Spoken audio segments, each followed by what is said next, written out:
appreciate that you're able to schedule me in September, and it's great to be here.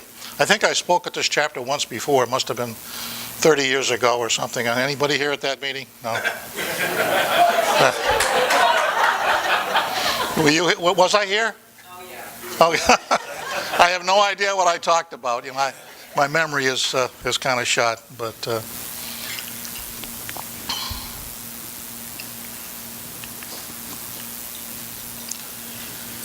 I was asked to talk about sales and operations planning and demand-driven MRP, but what I'm going to talk about is briefly what's happened over the last 34 years, because a lot's happened. I say 34 years because it was 1984 that it all started. And then I want to talk a little bit about what is going to be the future of S&OP. And I'm excited, as Jeff said, I come out of retirement. And I'll say more about that later. There's a real reason for that, and I'm excited about it. It was a challenge because I wasn't sure that if you take 4 or 5 years off and then you come out of retirement, you don't know whether you could still do this stuff anymore. So my first trip was down to South America last year, and we had a pretty good turnout in Lima, Peru, and Bogota, Colombia. And I knew things were good when this gorgeous young lady, about 30 years old, came up to me afterwards and caught my attention. She said, "Thank you for coming out of retirement." And you know, that meant a lot to me. Just someone who appreciated the fact that maybe I still have something to share with you. So I think I do, and that's what I'm going to try to do tonight. And then what effect will DDMRP have? Not what it has it already had, because it really hasn't taken hold, but there's going to be a huge impact, and I'll talk more about that. I don't know if you realize that DDMRP is going gangbuster in France. That's the #1 country in the world implementing DDMRP. #2 is Colombia, South America. #3 is probably Germany. The U.S. is lagging far behind, and APEX is lagging far behind. And I hope that APEX wakes up and decides that DDMRP is the future and gets on board. That will help APEX. I think the problem is APEX has so much invested in educational material, it can be very difficult to talk about DDMRP because it kind of runs against some of the things, and I'll share some of those things with you because I had a lot to do with developing some of them that are now wrong. Well, it's hard to admit when you're wrong, but I was wrong on a lung of things, including master scheduling, which I lived on for 10 years. For 10 years I ran classes on master scheduling, made a very good living. And little did I know that I was teaching people the wrong stuff. So, but I was, so more about that in a minute. Well, let me take you back to when this whole S&OP thing was born. I was teaching a class because I was with the Ollie White organization, and the incredible Ollie White had passed away in 1983. Incredible individual. Anybody ever hear Ollie White speak? We got 3 or 4. He was incredible, one of the best communicators ever, great presenter. Passed away in 83, and I was asked to run the top management class. And that plumbing chart on the right-hand side is that we talked about closed-loop MRP, manufacturing resource planning. That was the terminology. In fact, that term was coined by Ollie in 1979. And after the class, one of the fellows in the group happened to be a general manager of a company that was there, came up to me and he says, "I don't get it." He says, "Your terminology sucks." He says, "I don't care about production planning. I'm a general manager. I came up through sales and marketing. Why all this talk about operations?" I say, "I know operations is important, but you know, it's really all about selling, isn't it?" And I felt like someone was stabbing me right in the back. I mean, I was teaching all this stuff, and what he was telling me is the terminology was not right. But the problem was the body of knowledge was not right, the way we define things, because we had developed operations management, we developed financial management, sales management, but nothing had been developed to talk about how do we tie it all together. That did not exist. So we had been talking about this in the Ollie White organization at the time. So I decided with that, we got to do something, and so we decided to make a change. We decided we had to change this plumbing chart, and we had to add some things to it. That was the first attempt at trying to describe what sales and operations planning was. It was how we tie it all together, and it's a senior management thing. Because part of the problem was, when we were talking about the old plumbing chart, oftentimes it was very difficult to get senior management really involved in the process. And I think you'll see where I'm coming from in a few minutes when I talk about the role of senior management. But so this changed things, and we started on a journey. It's taken a long time, folks, long time. So it was introduced in '84, very slow to be adopted. We wrote the first book in '88. Apex initially ignored it. No software company supported it. Academia did not recognize it because the academics had not written the books. So why are we going to support something? A lot of people thought it was all about just supply-demand balancing. That's so far from what it was. But unfortunately, some of the books and literature that came out kind of supported that whole approach. I spoke every year at International Apex after that. And in fact, I spoke at International Apex for 29 straight years. And once we came up with S&OP, that's all I talk about. And so we finally got some acceptance in the 90s. Got in the Apex dictionary. Thought I'd get some articles and books. Software companies were still pushing ERP. No software company even understood S&OP and did not have any software to support it. Anybody who was around at that time probably recognizes what I'm saying. Most companies used Excel spreadsheets to do it. And I supported that because why support something else that didn't exist? I'd like to have seen a company develop a good S&OP software. And one company decided to do that. As a matter of fact, that was PeopleSoft. And they hired me. Thanks to Carol Patak, brought me in, and I trained all their people, and they were going to make a big push. And then they got bought by Oracle, and all the people got fired. So that went by the wayside. So it was unfortunate because it would have been one ERP company that would have had very good sales and operations plan. They'd already put some of the pieces together, and it was going to be really spectacular. And I'll reference it when I talk about the business management review later on. I'll show you what they had done. Still misunderstood by a lot of people. S&OP disappeared from the Apex dictionary. I got the new dictionary, I looked up, and it was gone. And what is going on here? And what had happened was the Apex dictionary was being controlled by someone from academia, and they did one of the definitions, which was inappropriate, said S&OP and production planning are the same thing. Well, this person did a lookup, and production planning existed, 10,000 times, and S&OP was a few hundred times. Said, well, if they're the same thing, let's get rid of the term S&OP. So it disappeared. So I got furious. I called the president of Apex, and we called this individual, and he said, no, you'll have to resubmit it. So I had to resubmit S&OP as a term in about 1995. So as you can see, from 84 to 95, we hadn't made a lot of progress, had we? If it was thrown out of the dictionary.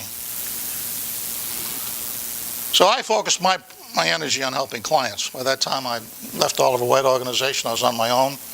I decided that public S&OP classes were not the thing to do. That the only way to really make it work was to have a private class, because I had to get all the people together. So that's what I started doing. I started focusing on clients and had to educate all the key people as a team. And I had some rules. General manager had to be in attendance or I don't run the class. Why do you think that is? Why did I set that up? It's got to be top down. If the boss doesn't believe in it and lead it, it's not going to work. Only one time did I fail to do that. That's a company in Houston, will go nameless. Went out for the preview because I always went on site to customize the class for the client, and said, well, the boss is called away, he can't be here today. I said, well, I really don't normally do this without talking to him. Tried to arrange to talk to him on the phone, it never worked out. So I arrived for the class, got there in the morning expecting to meet with the general manager first, and the project manager said, well, I got a call from the general manager. His son was sick all night. He's not here. He'll be here this afternoon. Came in at 3 o'clock in the afternoon, sat back there, and after about 30 minutes, he said to the group, well, what do you think about this? Is this something we ought to do? And no one was bold enough to say yes, and therefore, they didn't do it. Only class I've ever run where the company did not successfully implement S&OP. And that's because of lack of leadership. He wasn't committed. I had other situations where the general manager would, in fact, number one, the general manager says, listen, this is going to be the most important thing we're doing this year, and I want you to all get on board. Do you understand where I'm coming from? That's pretty direct. He didn't talk long, but he talked very strong. And to be very, very clear, this is something that he thought was very important. But he administered it. I'd spent some time talking with him. He knew he had to lead the effort. It's a leadership issue. That's what it's all about. Always implemented a pilot. The quickest one was a company in California, Riverside, California. Luxfer gas cylinders. Running the class, and I said, well, how soon do you think you do a pilot? And the general manager says, how about next month? And everybody says, what, next month? We can't be ready to do it next month. He says, well, could we do one family next month? Could we just do an S&OP on one family of products next month? What's wrong with that?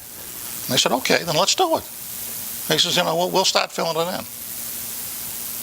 Unbelievable company, great leadership, a lot of interest. And I like that company so much that 4 years later, I happened to be visiting my daughter, who lives about an hour from there, and I called him and said, I'd like to come over and just see how you guys are doing. Just so happened it was their S&OP day. I got lucky. So I went over and visited them, and the general manager said, we've been doing this for 52 weeks, and I've only missed 4 meetings. I've been at 48 of the 52 meetings. First of all, the fact that he knew that was amazing. But that's commitment. That's a company that understood and realized that it's a senior management issue, first of all and foremost, and it's got to be supported by everybody in the company. And they use the learn by doing approach. That's what made it work. Now, some of these things don't change today. We're going to be talking about DRP in a few minutes, but some of these basics are still there. I mean, they don't go away. Critical, documenting assumptions throughout the process. I could talk about anything that was critical if you don't do that well. And that's one of the problems from an IT standpoint. And PeopleSoft was going to do it right. They had a way of integrating all the documented assumptions with all the numeric data and presenting it on a screen. It was brilliant what they had come up with. And that's what's missing in most cases. In order to put the information together, you got to take PowerPoint and Excel spreadsheets and figure out how to put them all together, because the software still isn't what it should be. And then you got to do a continuous self-assessment process.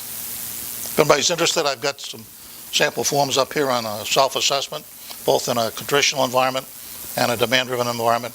And if you're out of forms, you can give me a business card and I'll send you a copy. So let's review the evolution. Definition in the back in the 80s, something like this. You can read it. I'm not going to read it for you. Give you 5 seconds to read it. It's what we defined S&OP back in the 80s. Okay? Makes sense? Everybody read that? Can you see that from the back?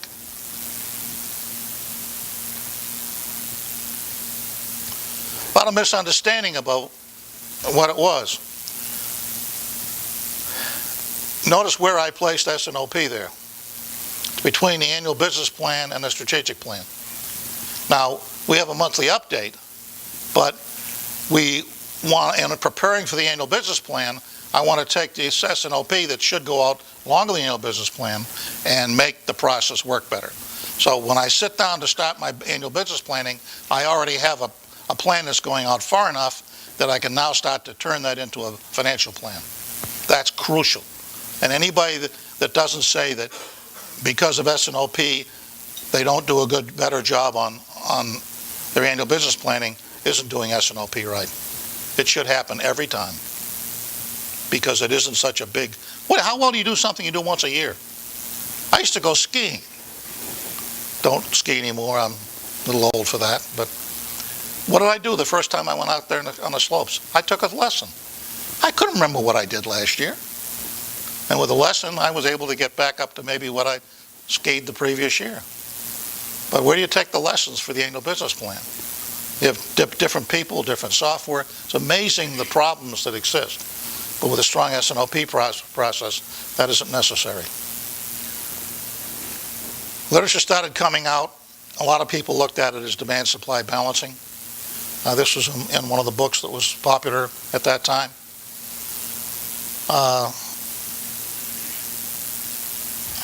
Where's finance? Where's new product? It's not demand-supply review. A lot of people thought it was. Yes, that's part of it. That's an element of the S&OP process, but that's only a piece of it.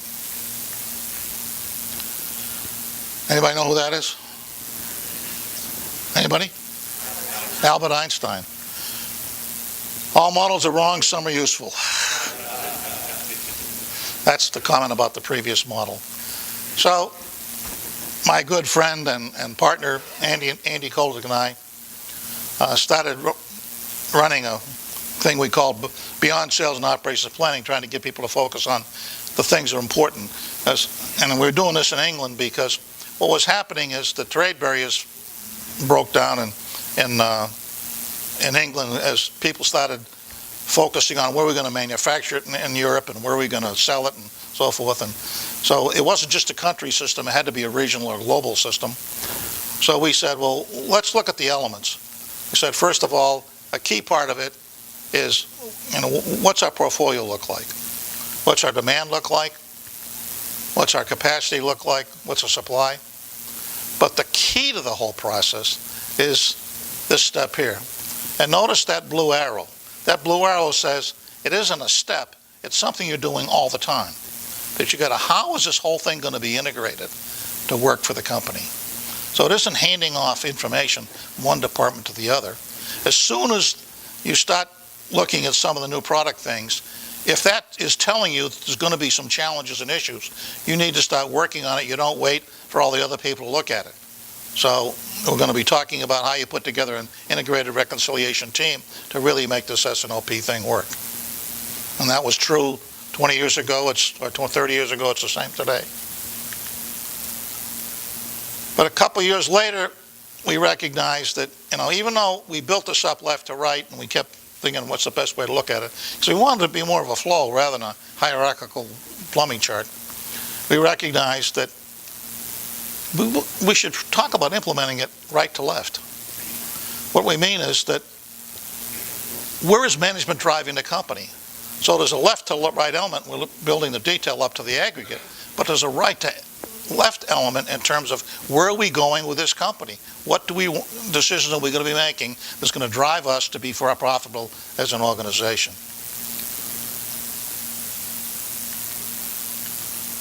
And then Andy and I said, it really ought to be bi-directional. It ought to work. This should not be left to right or right to left. It ought to be a total bi-directional process. We didn't have a clue how to do it, but it sure sounded good. Okay? Think about that. Wouldn't it be nice if we had something that it's a free form back and forth in terms of whether we're looking at detail or aggregate and how we aggregate and disaggregate?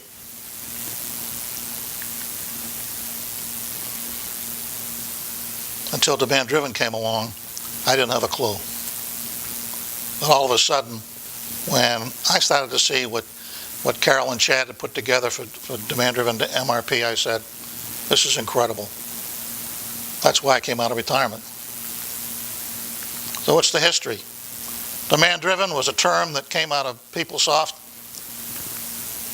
First book was Orlicky's edition in 2011. In fact, when Carol and Chad were working on it, they asked Andy and I to write a chapter in that book, and we did.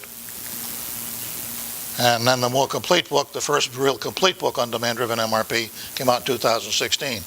But let's talk about something that's fairly new, very new compared to S&OP. But it's changed everything. Changed everything for me.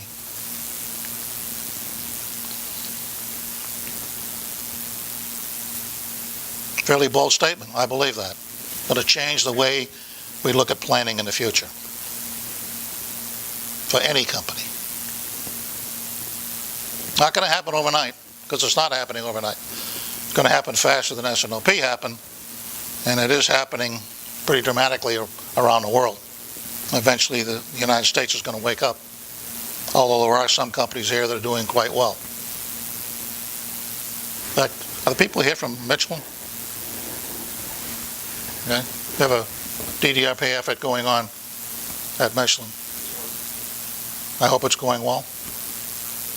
But? Oh, is that so? Well, I say that because Carol and I ran an adaptive S&OP class at headquarters in France last year, and so we knew that Michelin was very committed to doing DDMRP around the world, and had made that commitment that it's something that the company is going to do. But notice that's coming from France. It didn't come to the United States. That's why I say the word is out in France. And the FAPICS organization over there is not tied to APICS. It's a separate group, and they are totally behind DDMRP. In fact, it's their bread and butter from an education standpoint. Though they're free to do that, they're not tied down by any. APICS is not a global controlling organization. There are organizations around the world that operate on their own.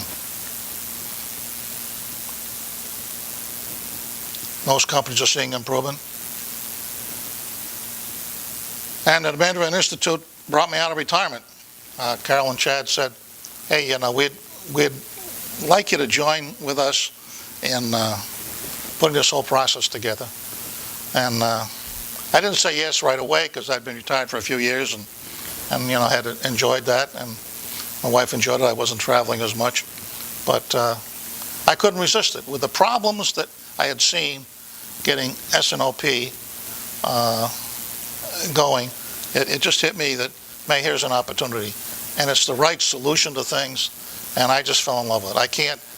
I can't believe that these two were smart enough to put this whole thing together. I mean, I wish I had been that smart.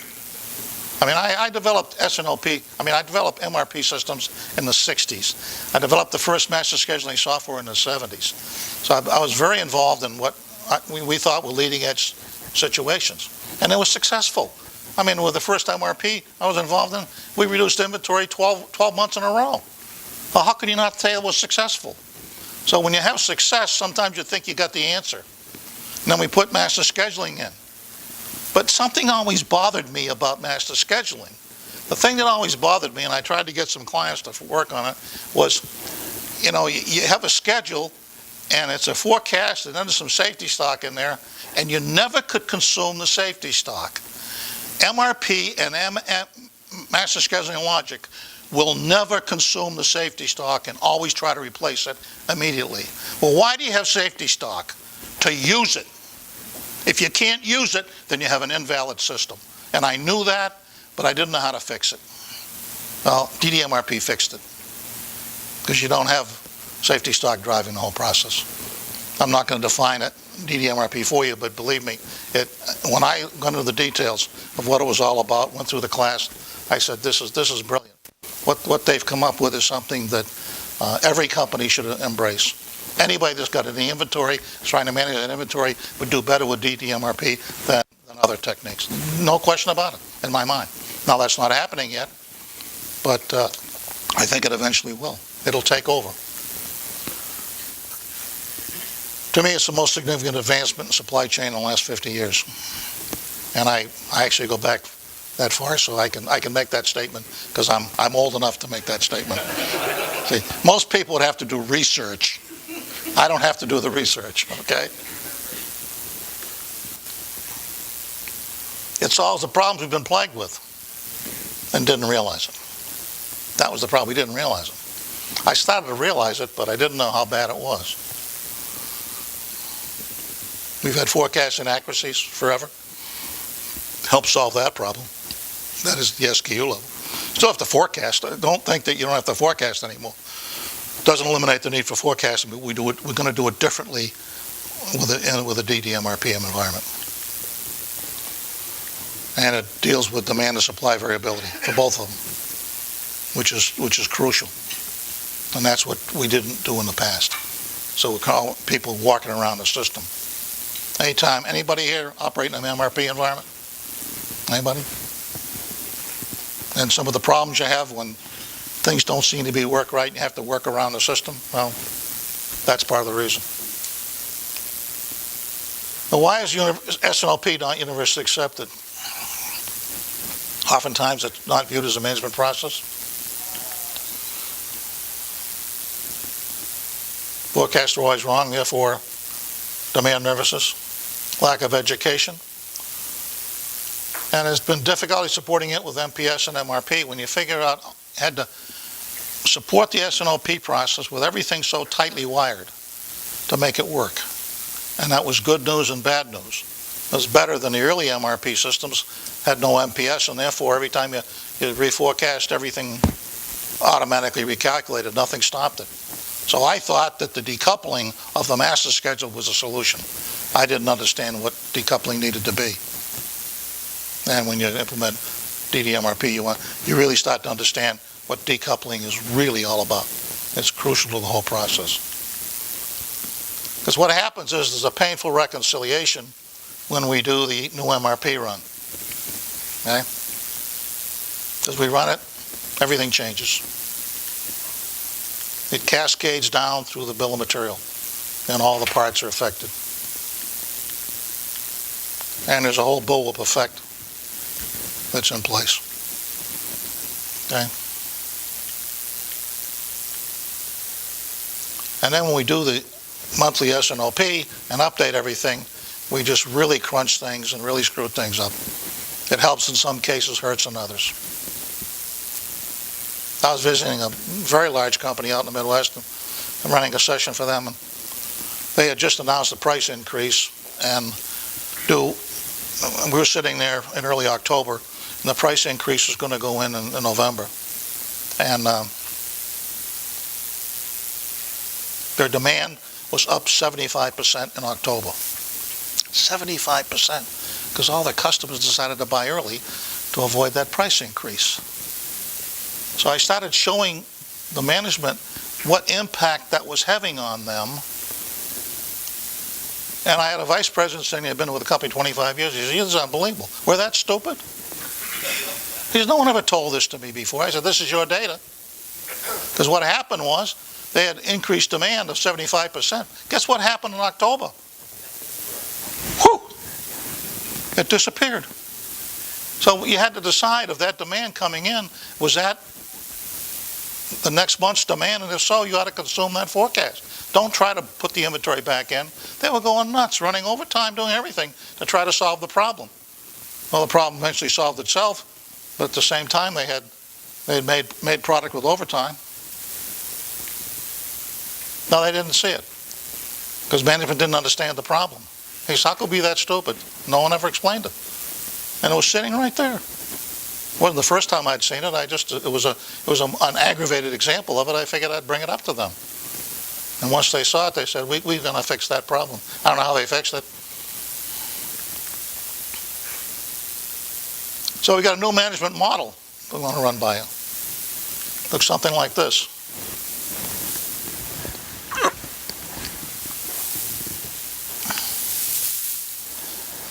Here's the new management model. We got S&OP sitting over there. Over here we have DDMRP embodied in the demand-driven operating model. That's operations. We've got a new thing we call demand-driven S&OP. We've got to figure out how we can feed the information to make DDMRP work.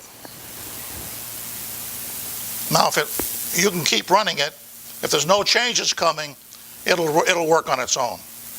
If there are no changes coming, the DDMRP logic will take care of everything. If there's anything coming that's going to change, we've got to feed that. We've got to feed that because we've got to make that forecast and deliver it from here, and we've got to figure out how to drive that to the operating model. And that's what we have now called demand-driven S&OP. Okay? A little more about this. Strategic, tactical, operational.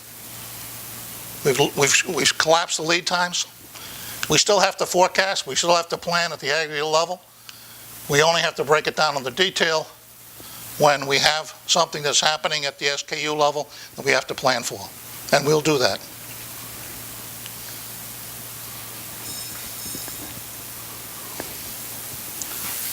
So if you go to class and learn all that DDMRP is all about, you're going to learn all about here. You're going to get some smattering of this, but what's critical is the whole thing has to tie together. I wish I had more time. Carol and I are running a one-day class in 2 weeks to teach this, so I'm trying to do it in 1 hour. I can't do it. Try. So we got tactical reconciliation and S&OP planning. A little more detail as I move along. Operational detail, daily, weekly, short term, long term. Okay? There's different relevant ranges that we have to manage here. So what are the assumptions about it? Adaptive S&OP. I'll list them here. Future's going to look different from the past. We all know that, right? Anybody think the future's going to be the same as the past? We're in 100% agreement. It's always going to change. You can't understand adaptive S&OP without understanding the whole demand-driven adaptive model. It's about managing for flow, which I'm not going to get into tonight. It's all about flow-based management and metrics. But it would take too long, and I would have a 2-hour pitch, and I decided not to do that tonight. So, in order to really look at S&OP, adaptive S&OP, you got to have a partially based operating model. So you got to have some DDMRP implemented, or you won't have anything to put this on top of. We got to figure out how to do the tactical reconciliation, and we got to understand that information should be roughly right, rather than exactly wrong. Roughly right is very important in anything, especially S&OP. Now I know how long I can stand up. And then understanding the 7 elements of adaptive S&OP. I'm going to go through them very quickly, but just to give you a smattering and overview of what they are. There used to be 5 elements, now there are 7. And there's some changes, and I'll highlight some of the changes I see in the elements, but a lot of it's the same thing. A lot of it's what we've always been doing. But first of all, you got to start with the end in mind. You don't start with an idea of what your future is going to look like when this whole thing is implemented. It's going to be very hard to get there. Okay? Very hard.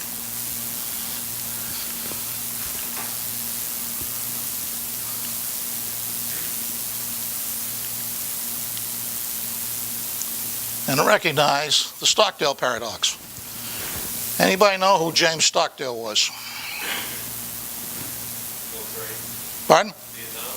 Yep, he was the highest ranking officer in Vietnam that was captured. He was captured 5 years. And what they found was the people who were optimists didn't survive. They thought, hey, we're going to get out of here tomorrow. Didn't happen. People with pessimists didn't survive because they couldn't hang in there. It was the people that recognized that, well, we'll eventually get out of here, but boy, we're going to have to hang tough. That's what it took. People like James Stockdale, John McClane, those are the people that made it. So, yeah, we know there's going to be a better future, but it's going to take some tough sledding to get there. That's always the case. So what does the 7 steps look like? Portfolio new activities, demand, supply, financial, integrated strategic reconciliation, demand-driven MRP, and then the management review. And I'm going to give you 1 or 2 visuals on each one of these. Just a quick overview. Because this is where we see tying together, especially tying in the demand-driven MRP into operations.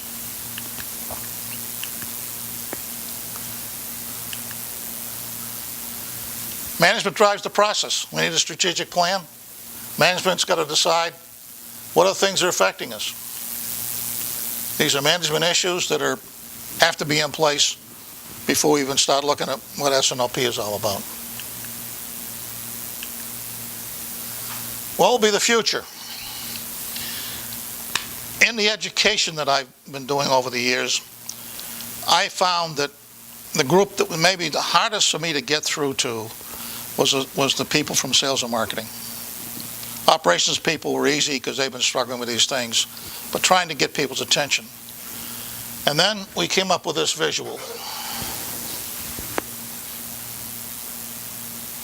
And I would always ask them, in your business, which of these models represents your product? If you're in this business, you're in trouble. Not as big as this business down here. This business is going out of business. This business is just hanging in there. Are you a steady growth forever? Are you a late arriver? Do you innovate and incorporate? Are you the clever inventor? Here is people like Apple and Nike.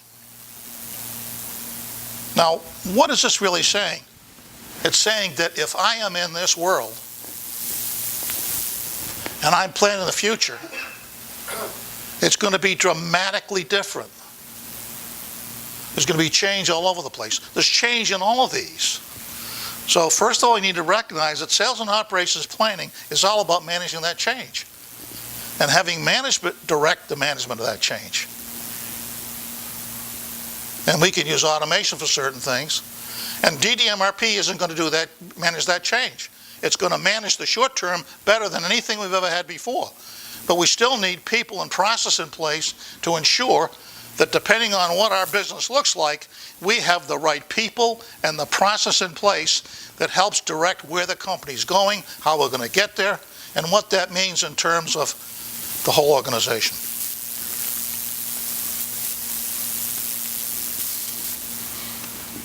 Who would like to volunteer where your business with? Now, different product families could be in different areas. I could have a product family that's sitting over here. I'm not going to get rid of it. I'm going to eventually kill it. It's going out of business. I could have one product that's new to the world. I could have another product where I'm just steady growth. So I can have different products that fall in different categories, which kind of boggles the mind. The first time I did this with a company, they were at over here at 3 trying to get to 4. They were trying to be more innovative. Okay? I've only worked with one of these companies. It was a company that used to exist down in Texas. How new were things with them? Well, they sold computers, and I looked at the latest computer magazine on the plane ride down to see what they were selling. Now this will date the year. They were selling 90 megahertz computers. This is quite a while ago, folks. So I got down there and I started looking at their information, and I said, "That's interesting. I saw a full-page ad for a 90 megahertz computer, and in your plans, I don't see any plans for that. I see the smallest one, the biggest one you have is 120. Yeah, we had to get rid of that. We never sold any. They ran a full-page ad in a national magazine and never introduced the product. That's how much their business was changing. And the reason was the competition came out with 120 megahertz. Therefore, they would have shot themselves right in the foot if they had introduced a product that was already out of date, okay? Now that's change. That's a lot of change you have to deal with. But that's what it's all about, managing change. We got to have a forecast. We have management's view, marketing view, sales view. We want to focus on aggregate planning first. And in a DDMRP environment, we only have to get down to the detail, the SKU, when we need to communicate something that's going to be different at that level. If there's not going to be a lot of differences at SKU level, we can just turn the aggregate forecast over to operations, and DDMRP is going to run like stink and do an incredible job, better job we've ever done before.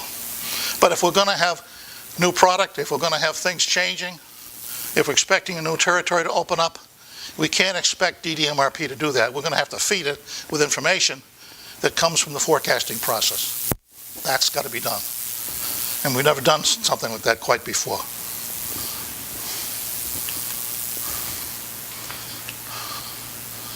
Supply.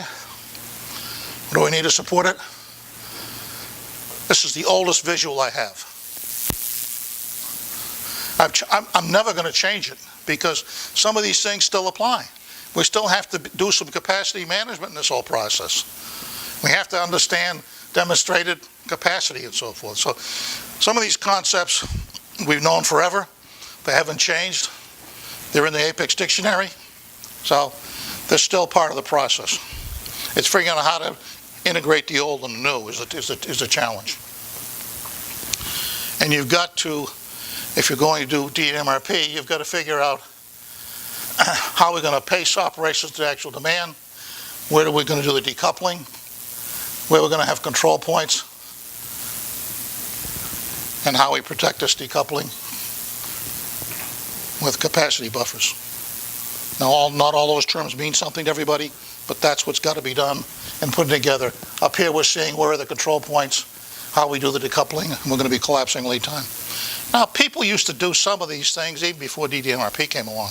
I had clients that if they had a long lead time material and they could stock that and have that, they wouldn't have to worry about an inaccurate forecast out 9 months, even though the lead time for that material was 9 months. They might have a manufacturing lead time that was 90 days, so, or 60 days or 30 days. So we could stock long lead time materials and do some decoupling. So the concept of decoupling is not new. It's just being done much better in a DDMRP environment. One thing that didn't happen in a lot of the early S&OP environments is people didn't get the finance people involved. You know, I've had clients where the finance people led the implementation. I had one controller that got so excited when he got the education, he wanted to lead. He really worked to get the job of heading up the S&OP implementation because he knew how important it was going to be. And after the implementation, he said, this is the most exciting thing that's happened in this company in 28 years. He said, now I have financial numbers I can use. I've eliminated, or we've eliminated the financial surprises because it's all real. We're doing a better job of annual planning. We can bet on those financial numbers because right from the beginning, finance was very involved in the whole process.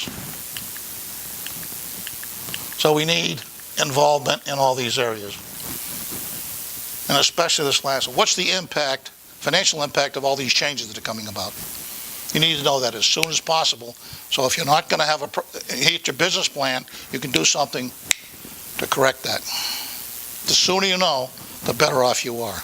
And that's part of it. Knowing that there's a potential issue coming up is critical to any company doing a better job of executing. This is what's different than most people have implemented. Probably shouldn't have written a book about this. Would have been worth it. But haven't written a book since the one we wrote in 1988. Carol tells me she and I are writing a book this next year. She's going to have to push me because I haven't written in a long time. So I think we probably should. That's part of the problem. When you don't write it down, you can't claim that people aren't doing the right thing. So I'm going to suggest we put together an integrated reconciliation team, empowered by senior management.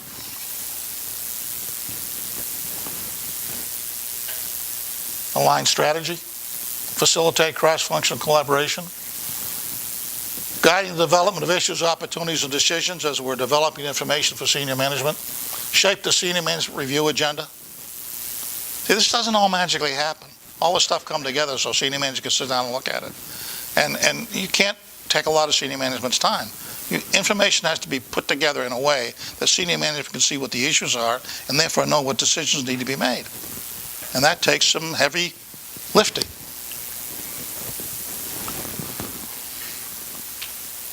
Notice I didn't say right decisions, the most informed decisions. You're not going to make every decision right, but we need the right information so senior management can make the most informed decision they can possibly make. So I have a senior management team with all areas being represented. We have an integrated reconciliation team. Now, in a small company, this may be a lot of the same players except for the general manager. And I've seen that happen. In a big company, it wouldn't be any of the same people. Okay, so it's going to be vary quite a bit. And then there's going to be a DDS and OP team. We'll tell you in a minute how that gets tied in. Unless that's reporting up to supply chain and manufacturing. Integrated reconciliation leader has got to be at least for the SNOP meeting, a member of that senior management team. Okay? Crucial. So what's going to happen to this integrated reconciliation? It's happening the whole month. It's not a single meeting. There are new activities, demand, supply, financial analysis, updating the operating model, looking at gaps compared to budget, compared to strategy, analysis, emerging issues, opportunities, vulnerabilities, recommendations, and then preparing for the senior management review. There's a lot of activity that goes on. It doesn't happen all at one time. It can't happen all in one meeting. Think about all those different activities, the to and from. And we probably need some scenario planning to support that. So what are we doing? We want to, as the best we can, get those things in front of senior management.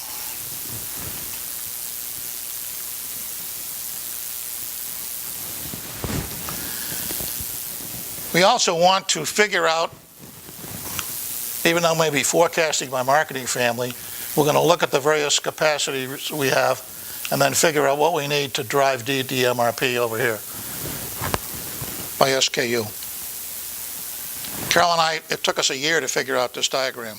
We said we ought to do it with pipes, but we said pipes can't fit together. If they fit together, then it can't be bidirectional, and it's not going to work. So finally said they're different pipes.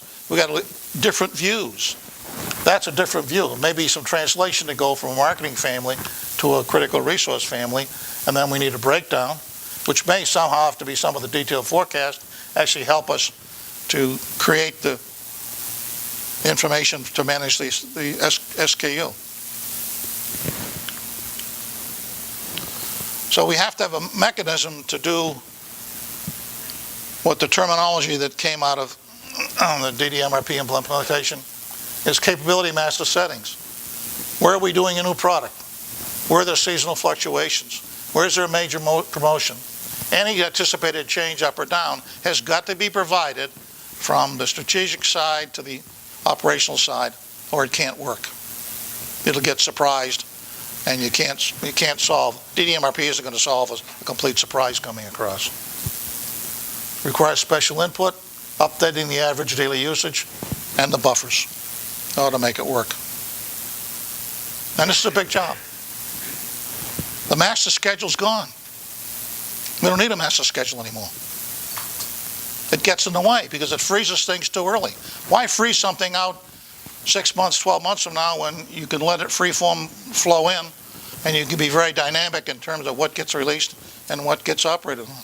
That DDMRP is going to do that. But some of the functions still exist. The first time I heard Carol say the master schedule's gone, I happened to be sitting in the audience when she was saying it, and she said, "Dick, could you comment on that?" I said, "You got me scared, Carol." Again, I made my living for 10 years teaching master scheduling, developed the first master schedule software. And we don't need it anymore. Isn't that amazing? How many people have gone through Apex Education and learned all about master scheduling? Anybody here? Okay. No problem. Don't need it anymore. Don't need it. Now, we're still going to have to do some of the functions. Is this going to be a DDS and OP coordinator, a master settings manager, a DDOM manager, a master BUBA manager, a tactical manipulator? So we're going to have, I came up with those names, so you can blame me. I had them vote in France. They like tactical manipulator. So that'd be a great name. Think about that. A tactical manipulator. My God. You can go anywhere with that term. It's a critical function. And that's what I think some people have missed. It's not just turning the whole thing over to the DDMRP logic. It's having people in place that are figuring out how we're going to feed this wonderful tool with the information to make it work. And that takes some effort. That takes some analysis. That takes probably a more qualified person doing this than we ever had doing master scheduling. A lot of people would do the master scheduling on automatic route. They just go ahead and firm up what the system was telling them to firm up. But this is more critical.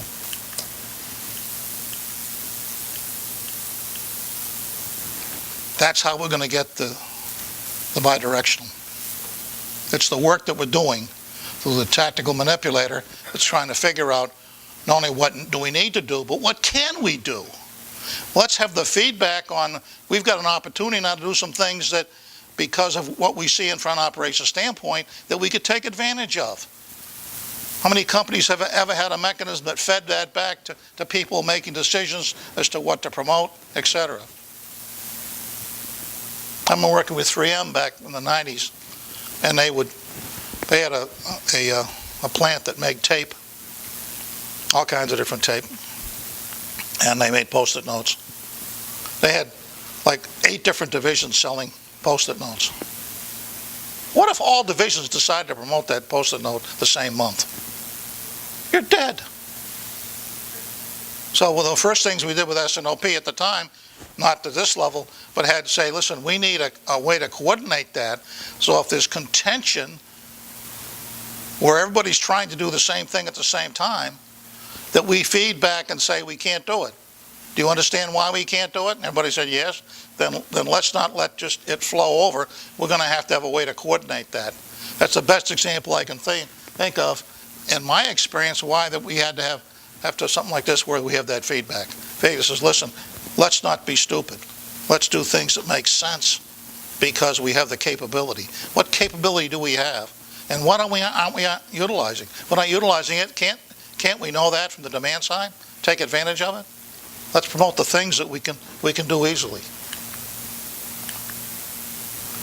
And then the senior management review.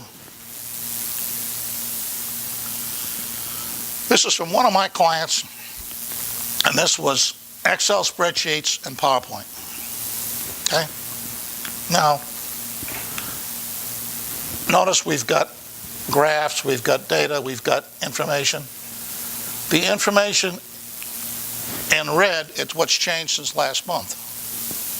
Because what we decided to do was, if you produced a report for management and they don't know what's changed from last month, how will they know what to look at first? Well, if the red is what's changed, then I've already been looking at the other stuff. I need to focus on that. And I need to have the best way of having data, graphs, and text all blended together to really support that decision-making process. Just the data doesn't get it. The graphs help. The text is critical. That's the documented assumptions throughout the process. What are the assumptions? Risks and opportunities, emerging issues, decisions made that we already made, and decisions required with recommendations and cost. Producing information that helps management make more informed decisions. That's the bottom line. Now, it'd be nice if software did that. I'm hoping one day I can show somebody software and say, see what that software did? It produced all that because it was a way to get all that together. A lot of man hours went into putting this information together. So we now have an updated definition of sales and operations planning, 2018. Quite different from the original one. I'll let you read it.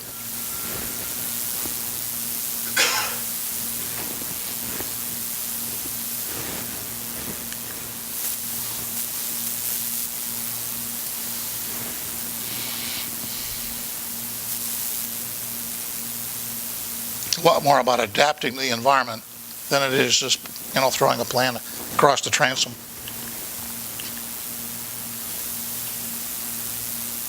So that's how we see the demand-driven enterprise model of the future. And what Carolyn Chad said to me was, you're the person that was around when S&OP started. Would you help us bridge the gap? Because without S&OP, we don't think that DDMRP is going to work as well. It's not going to be really sustainable. And once I understood what DDMRP was all about, which didn't take too long, I got so excited I said, that makes sense. That they don't have the expertise, they don't have the knowledge, and so we joined forces. I'm not part of the organization, I'm independent, but we're doing joint education, joint materials. And as I said, I'm going to Demand Driven World, doing a keynote, explain to people why, with all the excitement in Europe about DDMRP, that doesn't mean they're all going to be successful without recognizing there's things that have to happen from an S&OP standpoint to make all this work, to enable this to work. The real enabler to me is that changes things is the DDMRP. That changes the rules and the things we have to operate with and creates an environment where we can look at S&OP differently. Just making sense? I know I went over it very quickly, and I only had, well, I know I had to do it within an hour. I think Carol and I get a little more detail when we do this for a day. So what is the operating model? The ultimate demand pull mechanism. I mean, we've been talking about lean manufacturing and JIT and all those things for years, but what we have is the ultimate demand pull mechanism that's really focusing on on operations. We have the tactical reconciliation that's bidirectional, and we have the management planning process that's driving change. They've all got to be part of this model. Okay? I was going to ask you a question if you were going to ask her a question. Well, Already talked about lean. I wanted to know, like, is this system relying on any aspects of lean in terms of waste reduction and variability reduction? That will all help. Yeah. Yeah, all that helps. That doesn't go. That doesn't go away. They want stability. Yeah. They try to take that out of Yeah. it. So The problem is an organization, I would think lean would moderate that, would help that. Yeah, it's going to. System. Yeah, it's not going to hurt. It's going to help. Anything you do to help is going to make operations work better. I'm in academia, and That's I'll forgive you for that. I already got your sentiment. I'll forgive you. What I'm thinking right now is I might do some research and maybe call it lean DDMRP. Well, I wouldn't go that far, but I would. You can go anything you want. I mean, My team. yeah. Carol's recruiting you, Yeah, well, I have great regard for Carol and Chad. They're a lot smarter than I am. It's such a joy. I worked with a guy, Andy Coldrick, in the UK for years, and he was brilliant, and we had great collaboration. Fortunately, he passed away 3 or 4 years ago. It's in 14, so 4 years ago now, and I miss him. And back working with Carol and Chad, it's like it used to be with we don't care about who's right, it's what's right, and that's the whole way we've been going at developing this whole thing. I did some research on the integration of lean and MRP together, and organizations that use both rather than just MRP planning and lean planning, and it's the hybrid. And I made that presentation at a conference, and there were some Japanese businessmen there, and they came up and they were like, yeah, even Toyota doesn't use pure lean. No. When you got that complex of a product, Heijunka and Kinman, you need some aspect of MRP. Yeah, It's that efficient. Yeah, I was consulting with a company in Tokyo, and I introduced them to DRP. At the time, they went nuts because they'd never seen it before, and they implemented it immediately, and it really helped them. Yeah. That company would eat DDMRP alive. They really would. With some other modifications, is that for them it was all about transporting product, and they had to line everything up so that they could line up the production to supply all their, because a lot of their inventory is in trucks, just being delivered all over the country. If you've ever been to Tokyo, you understand that there's no place to park it. They have no parking lots. So, yes. So kind of a follow-up to what Zach had asked. So with the adaptive MRP, you're looking at doing some feedback into the DDMRP system. Yep. So are you feeding back just average daily usage information, or whatever we need to make it work?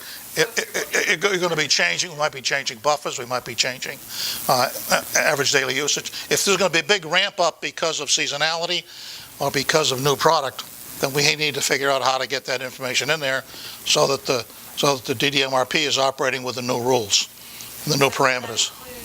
Variation or just? Well, the variations are going to be taken care of by the DDMRP process itself, because that's why we're using buffers instead of safety stock. So you're going to assume that the variation will still follow? Some variations are going to be covered, like forecast variation and supply variation is going to be covered by the fact that DDMRP is going to make up for that. And I think if you could forecast, if the SKU forecast is plus or minus 25%, just going to purr along and not have problems. You're not going to let that inaccurate forecast do you in. And that's critical. If you're making an effort to try and reduce variation in your demand, would you be able to feed that back? Well, reduce variation in total demand, but you may not. If you can't reduce it, then you have to deal with it, and that's what DDMRP deals with it. I mean, it's the first system we've seen that really dealt with it that well. And its question is the last possible moment. Let's use our resources to make something that's selling, not just because I forecast it and had it in the master schedule. Why make it and put it in inventory? So I'm going to have less inventory I won't quote some of the results, but when I saw the results, when I was over at Michelin and saw some of the results they'd had in their pilot, it was mind-boggling. And that's why they decided, having done a pilot in Spain, they decided that let's do this in the whole company. It's going to help us. And they hadn't embraced the whole thing. They were just going for that part of it. But we were there so we could share with them about S&OP and how the whole thing has to fit together. So we took them through this description. No, not everybody's going to start by looking at the whole thing. A lot of people are just going to start with the DDMRP, and they'll have success. I mean, you just put DDMRP on the inventory side, you're going to have some good results. I'd rather back off and look at it in total and look at the demand-driven adaptive system. I think that's what we're going to push, and Carol and Chad are working on a book that'll come out later this year on that. And then we're going to give the whole adaptive S&OP thing and try to write a book on that, because we've never documented it. It's never been written and so it's not available or APICS or anything about this integrated reconciliation. To me, is a critical part of the whole thing. It fits right into the DDMRP thing, the fact that and the bidirectional. The fit is incredible. I wish I could share this with Andy, who passed away 4 years ago and never saw this, because he would have jumped on it like a tall dog and said, yes, let's do that. So I still think about him all the time, because he was such a great collaborator and a great communicator. So, now I have that opportunity again. It's great to be working with really smart people. Nothing like it. So if I said, where's that S&OP? Well, I guess S&OP, the traditional S&OP is in all of this, but this is really a big change, how that works, that piece, big change. But I was giving a presentation in Raleigh. Yeah, in Raleigh last year. After Carol and I spoke at the conference, and I had someone from a major company said, we just want that adaptive S&OP thing. Can't we just implement that? I'm going home. Didn't get it. You don't just implement adaptive S&OP. First of all, you got to have the DDMRP inside the demand-driven operating model. Then you've got to implement some S&OP, some fundamentals. Then you got to enable DD-S&OP. You got to achieve bidirectional communication, and you become adaptive. You become adaptive. You don't implement adaptive. And I think that's the best word we can come up with that explains what happens to the organization with these kinds of tools in place. That making sense? Sometimes my students ask me that I don't know answers to. Well, it happens to me all the time. And my student just asked me a question and I don't know the answer. Oh, So I'm gonna don't try me. He wants to know, well, I want to know, what's the difference between a buffer and safety stock? Oh my God, I wish Carol would give you a good answer. Safety stock is we've used traditionally that to basically handle demand variation so that I don't run out of inventory. Okay, a buffer is doing more than that, and a buffer is being calculated to figure out how you do the replenishment. and it takes on a lot more functions, and we'd have to spend a lot of time looking at some of the aspects of DDMRP, but it's so much more powerful, because especially the way safety stock was handled by the MRP and that master scheduling systems. As I said, you always try to replace it. When you think about it, why should you replace something that, I've had the safety stock there. In fact, I'll give you an example. That just triggered it. I was visiting a company in St. Louis, and I always like to take a tour in the factory, and I like to go through the stock room. I went in the stock room, and I saw all this. They made it injection molded parts. They had 2 bays, all the same product. And I said, boy, there's a lot of product there. Yeah, he says, that's always there. I said, what do you mean? It's always there. It's always there. Yeah, we've never gone into those bays. 2 bays have been there for 3 years since I've been here. So I got a vice president, I took him down, I said, get rid of this. What? That's our most important product. We can't get rid of that. I said, you've never used it. If you've never used it, you don't need it. Get it out of here. That makes sense? We started looking at their safety stock calculations. In fact, vice presidents couldn't even understand what their safety stock rules were. If we had gone back to proper safety stock, even in that environment, we'd have shut the factory down. We would have been operating 2 or 3 days a week in order to use up all their inventory. Because they had, I said, I want to take 5 parts, and I want to show you the demand variation for those parts, and then what safety stock do you think should have to handle that demand variation? They all came up with good answers, which did not reflect what they were doing in their system. They couldn't believe it. When you get the management of a company not understanding what's happening and how they manage inventory, because they don't understand the safety stock rules, something's wrong. Because that's too much detail. That's someone in supply chain's worried about. I don't worry about that. I'm a manager. Whoa. Okay. That's a very good question. I think in order to really understand it, you'd have to do a little bit of reading on DDMRP and then compare that. In order to get that information, go up on the Demand Driven Institute website, and there's explanations up there, there's papers, there's case studies. I think you can find something there would address those issues. Okay? A good question. Yeah. I was listening to you and I start wondering, what is the impact of this system on inventory, specifically raw material and waste? It's going to go down. It's going to go down. I don't have time to develop what happens with I'm not going to quote. Maybe someone from Michelin could tell what's happened at Michelin around the world. Have you? The one facility I heard has dropped 40%. What happened to service level? And it went up. Up. Again, it's hearsay. Rodrigo may know better.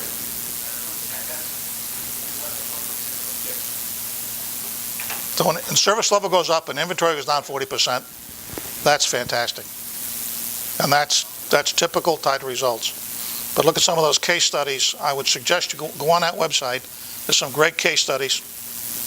So it's not Carol and Chad claiming all this stuff. It's real people and the results they've had with implementing these techniques. I did some research on that buffer inventory.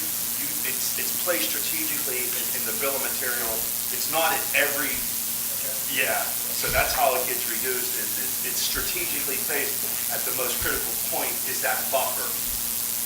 I still didn't know how that buffer's attained, but that buffer's not everywhere in the bill of material, in the tree. Yeah, and you would determine that. And finished goods.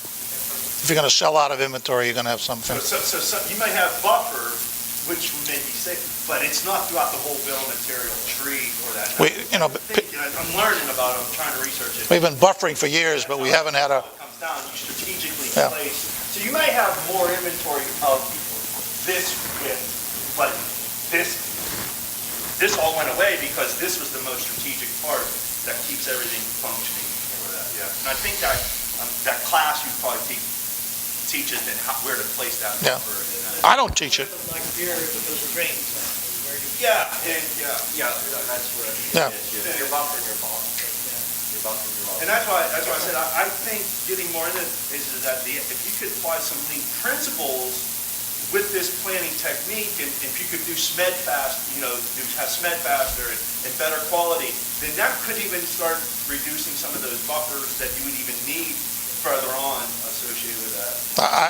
I would suggest that you learn a little bit more before about DDMRP before making statements like that. I don't want to have a big debate. The buffers used differently than safety stock. It's not safety stock.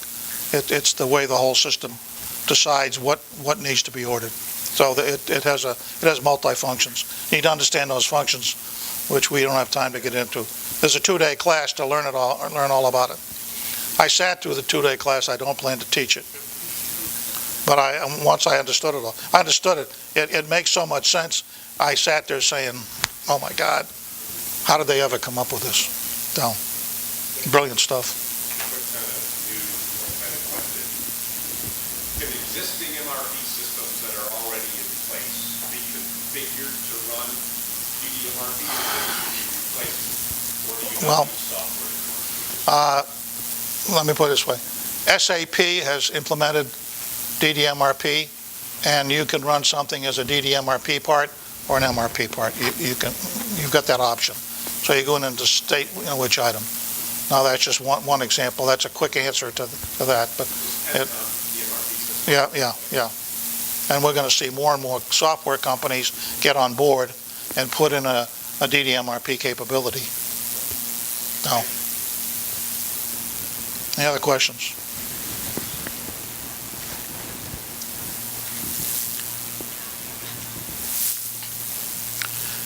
That's what we've been looking for a long time, a seamless connection between the strategic and the operational.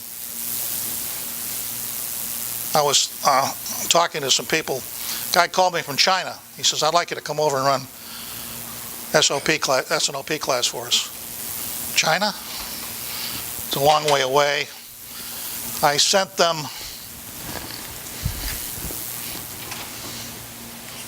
I got some forms here. One is my old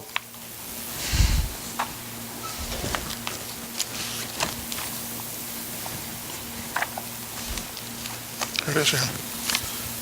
Sales and Operations Planning Assessment. This is what I use with all my clients. I sent them a copy. They sent it back. The best grade I ever saw on a client that asked me to do education. I said, let's talk about this again. You want a 2-day class? I said, you people seem to be doing things quite well. This is not a small company, 180,000 employees. And one of the companies have been written about in the paper recently because of some of the things that are happening around the world. So I wasn't too excited about going to China to begin with. So I eventually talked them out of hiring me to do this. And said, why don't you talk to your management and see what you're really looking for? He said, what we're really looking for is the fact that we do this S&OP stuff, but then we have a problem executing. I said, oh, interesting. Because I brought up DDMRP earlier, and they hadn't been interested. So I've convinced them to come to Demand-Driven World in Germany in 2 weeks and sit in on the sessions and sit in on the classes and so forth so that they can understand. I mean, they're a company that's crying for this. Because what the problem is, they've got S&OP in place, they've got conventional MPS and MRP in place, but then the execution becomes a problem because of the trouble that it's always had and how things change and how their inability to keep up with change. That's what it's all about. How do we manage change? Well, management's got to be part of the process, and then we need a mechanism where if we have less inventory and we have shorter lead times, we're going to be able to make decisions and put this bidirectional in place. Okay?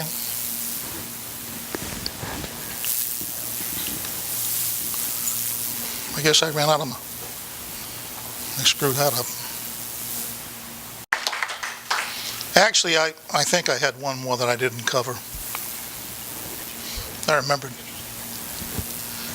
What's the future of S&OP? I think it's very bright. Should be an integral part of demand-driven enterprise. We can become truly adaptive. I think we won't come up with the real benefits from DDMRP that are possible without it. I think you'll have some spectacular benefits. I think that some companies configured certain ways can have great results from DDMRP by itself. But to get the maximum out of it, I think we need a management process around it and feeding it. And I think that's what we have hope for the future. That's why I came out of retirement. I know I'm too old to be doing this, but I love it. So, and my wife puts up with me, so she lets me. She even comes along with me, and she drove all the way down here from Mebane, North Carolina. So, thank you, dear. Thank you.